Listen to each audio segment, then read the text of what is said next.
What's up, Stripe Nation? Blake Albertson here with B&B Lawn Care. I'm here with Blake. He liked my name, so he took it. From It's His Turf. Make sure you check him out. He has one of the most like we've been talking here for like a half hour, and I'm like just in a different space. Like, it's a very, very cool story. He actually told me about it last GIE briefly, and I had to record this. Like, I think people need to hear this because we're always chasing like we want to be the $1 million company. We want to be the biggest company in our area and all that. And they were doing over $2 million a year about a year ago. Right. In 2018. Right.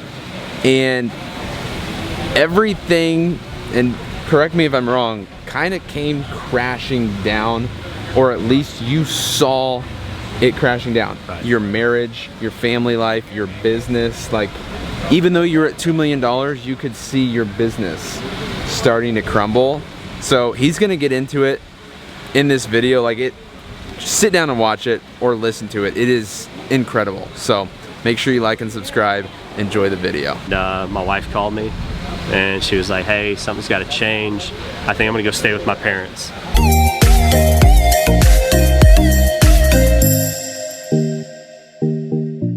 I started my company back in 2008, just out of high school. I started a company called Lawns for Tuition, and took all my graduation money, went out, bought a trailer, bought a setup, asked my dad to co-sign for me, and bought a Gravely Zero Turn. And so, just went out, never pulled a trailer till the day I bought one. And so got into the lawn care, industry, and it was good. I was doing that, going through school, working a couple other jobs. It was just hard. It's hard to get started. Yeah. And so I think first year we had 6, 7 clients. Things were building. By the time I graduated college 2 years in, we had 17 clients. And at that time, it was the time to make a transition to go to full-time. And so I ended up with a fire science degree, but I finished that degree at the age of 20. Well, to be a firefighter in my town, you have to be 21. So they wouldn't even let me take the test. So I was left with a year of what am I gonna do? So I was gonna change my company name to It's Your Turf, go commercial, start pursuing all of that. And I just really felt like God was saying, glorify me and I'll bless you. And I just kept praying about it. I talked to my mentors. They actually tried to talk me out of it. But the more I prayed about it, the more I felt like that's what I was supposed to do. And so I stepped out in faith. That was in February. I changed my company name to It's His Turf. And by April, we grew from 17 to over 60 clients. And so just took off, things just really took off. By August, we grew to over 150 clients. Wow, and that's so crazy. It was just like, okay, what's happening here? And so it just continued to grow. Things continued to take off. I think just shy of 3 years into it, we had over 300 clients, and just continued to grow. God continued to bless the company, and it was amazing. Dealing with employees and all that was it was a learning curve. I think our first year we had 67 employees, and so just went through them all really fast. That is insane. And we went through a lot. And so about 5-6 years into it, we were sitting a little over 300 full-time lawn maintenance clients. And I think that a big thing that I struggled with was identity in my company, identity in myself. And so as my company grew, I was a little ashamed to tell people, well, I mow yards for a living. And so I would start to step out into other services. We grew into landscaping because I had a passion for that. But I originally stepped out because of my ego. Because I wanted to tell people I was a landscaper and not that I cut grass. And so, that's what kind of led us into it. And as that took off, we got into irrigation, then we got into hardscaping, and we just kept building different avenues of the company. And before I knew it, we were sitting 7-8 years in. We had, at that time, about 20-something employees, and God was really doing an amazing work in the company. But it was a lot. It was a lot for a guy that didn't have any kind of schooling in business. And I didn't really have anybody in the office, and just to handle all of the employees, and then on top of that to handle all the clients, it got stressful. It got really stressful, and so I went through that, and I actually started to suffer from severe depression. There was several nights that I would go home and I wouldn't be able to talk to the wife. She would ask me, like, hey, what's going on? Like, just talk to me, communicate with me. And there were such dark thoughts in my head that I didn't want to communicate with at all. I didn't want to let anybody see that. I felt weak. I felt ashamed, and so that was a very dark demon that I was fighting. And so it took me falling on my face before God, crying out to Him for help. And so I was actually outside my shop one day. I had been talking to a guy to come in and help me in my shop to run my office. He wasn't interested, and I was crying out to God, and I said, God, I need an answer. And I didn't get an answer, but I had a peace. And so I called the guy I'd been talking to about working in the shop, and I said, hey man, I'm not going to bother you anymore. I have a peace. God's going to take care of it. And about an hour later, he called me. He said, my boss just came in and shut the doors of our company, and I need a job. He's like, can I start tomorrow? I was like, absolutely. And that's Justin. He's the guy that runs all my social media now. He does my edits on our videos. He's very much involved in everything that we're doing. But God blessed me with him in that moment. And he had big plans. It didn't involve working with me. And it was awesome to see that door open. But even after that, man, it was difficult.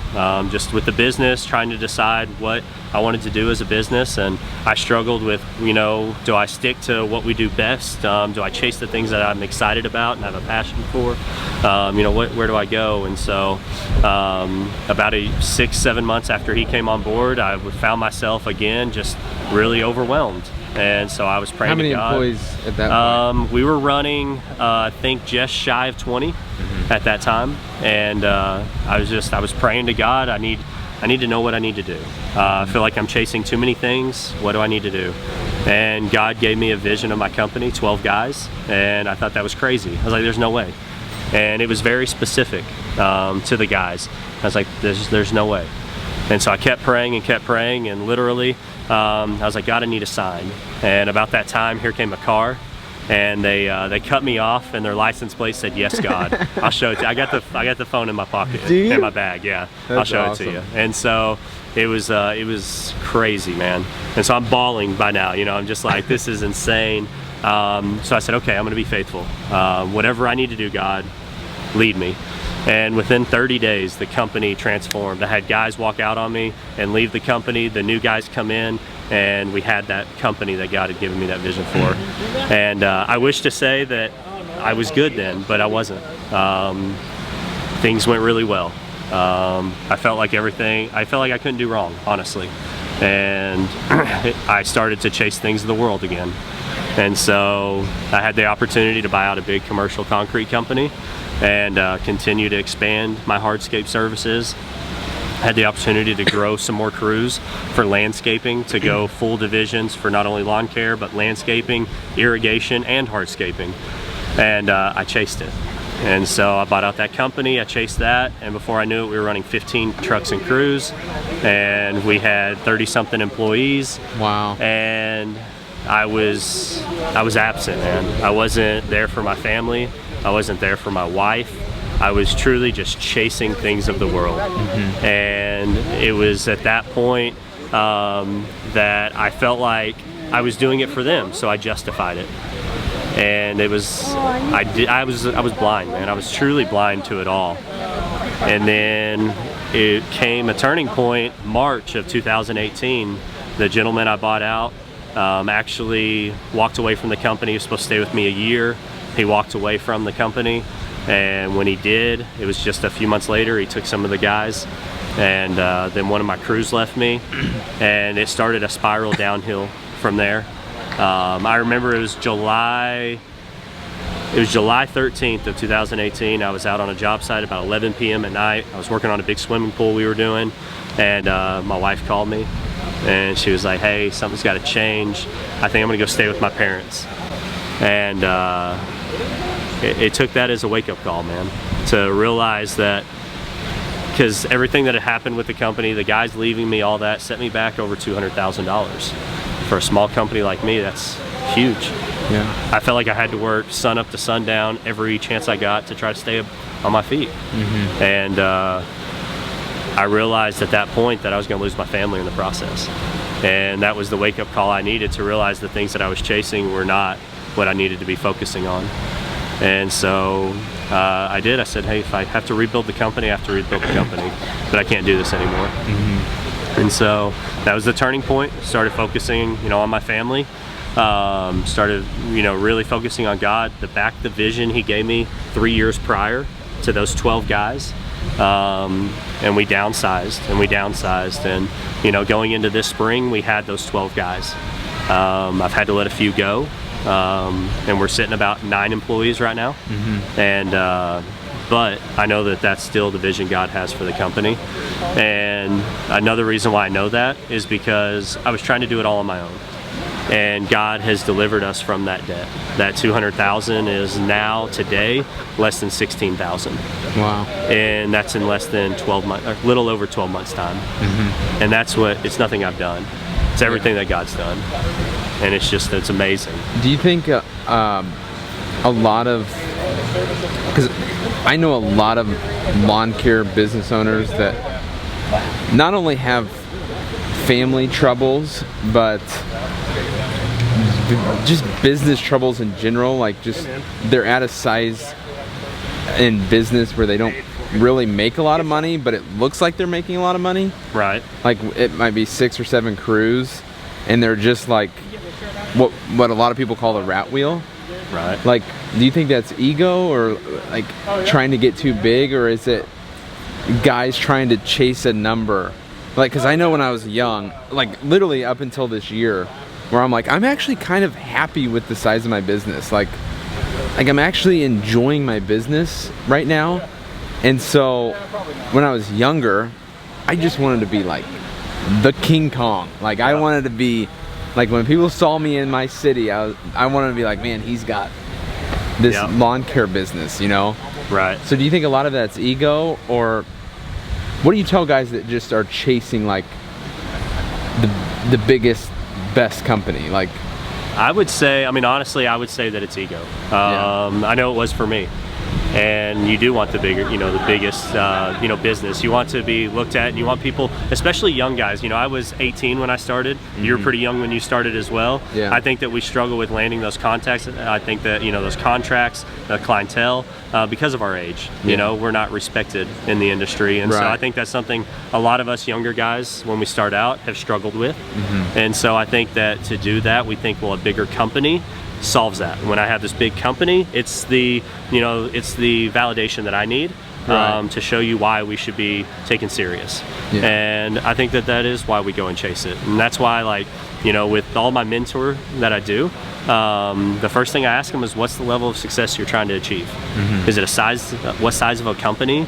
Is it a certain hours that you're wanting to work so you can be there with your family? Is it a number, what your budget is that you need to make to be able to survive and to provide for your family? Like, what is it? You need to determine that. Before you go chase and grow this company, you need to determine that. Because I'll be honest, I made my most money I've ever made with 4 employees. Really? Oh yeah. And I'm pretty sure, correct me if I'm wrong, when we talked, like, you were doing above $2 million a year? Right. When like your life was crashing before you. Right. Is that correct? So that's correct. Back in 2014 to 2016, we were in that 800,000 a year range. When Justin came on board with us in 2016, we made some big changes and we jumped over the $1 million mark. 17 was the same way, like 1.2, and it just kept growing. In 18, we were projected to do about 2.2 million before we did our downsize in July. If you told somebody, especially in our industry, where it's like, we're just young, small businesses, like $1 million is a big deal. If you told somebody we're doing, over $2 million a year, they would be like, think you have your life together. Right. Which is why I think a lot of people chase that. Yeah, no, absolutely. And which is why I'm sure you chase that, No, I did. Yeah, I thought that, I want to provide a better life for my kids. I want to provide for my wife. I want all these things. And when I think about that, I think about money. That's just what I go to. But honestly, what they wanted was me to be present there for them. All they cared about was being fed and a roof over their head. It wasn't the amount of money. And so I would catch myself trying to make up for that time I was away from them by buying them things. Right. You know, like, oh, let's go get ice cream. Oh, here's this gift, you know? Yeah. And I was just trying to make up for it. Right. For all this time I was absent. And it's crazy because you can be on a smaller scale, keep your cost of operations lower, and you can make less money and be a lot happier. Which I don't know if you watch Gary Vee a lot, but he kind of talks about that. Like, do you want to make $200,000 a year, or do you want to make 80 and be super happy? Right. You know, like, where is that mark? And yeah, I mean, when you talk about the family issues and things, and just like you could at one point foresee your business like crashing, you know? I thought I was gonna lose it. There's never like, once you get here, you're like, oh, we need to get there, we need to get there, we need to get there. And I just think it's human nature that's what happens. But I think a lot of us, like, that's why I wanted to film this, because I need to hear this. Like, there's just days where you're like, I'm just not, like, why am I never gonna be there? And it's like, just what are we take chasing? a breath and like enjoy this moment. Absolutely. You know, because man, not to get like way too deep, but like at the end of your life, man, like that money you make, and what I was gonna get at was like working weekends. Like, let's say you could get 20 extra accounts done, like depending on the size of your business. Is that worth like not being there for your family? Here's the thing, okay? So I didn't change anything when I downsized. We still operate the same amount of clients that we mow for. We just stopped we did less landscaping and less hardscaping.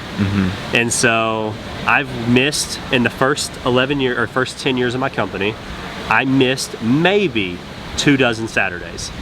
I work every Saturday. Right. I thought if I want to grow this company, I got to work sun up to sundown. I got to be there on Saturday. I got to pull everybody's slack. I got to take advantage of every opportunity I can get. Every customer that calls, I have to be there. I put such a pressure and a weight on my shoulders.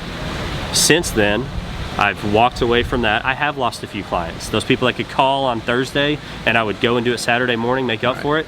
Those people don't call me anymore. Right. But I became intentional with my family time.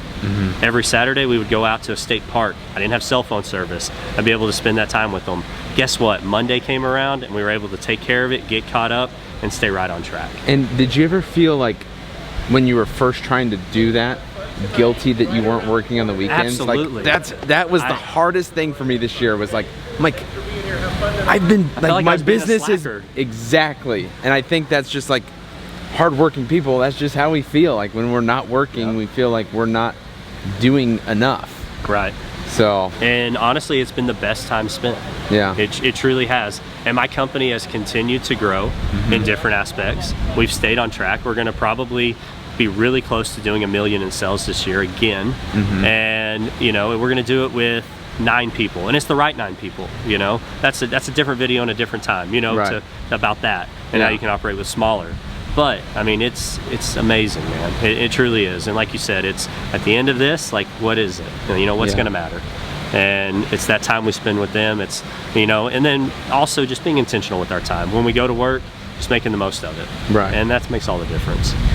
That's an awesome story, man. I appreciate you coming on here. I think this can help a lot of people. And so make sure you check out Blake at It's His Turf, YouTube, Instagram, and yeah, make sure you like and subscribe. I hope you guys enjoyed that. Peace.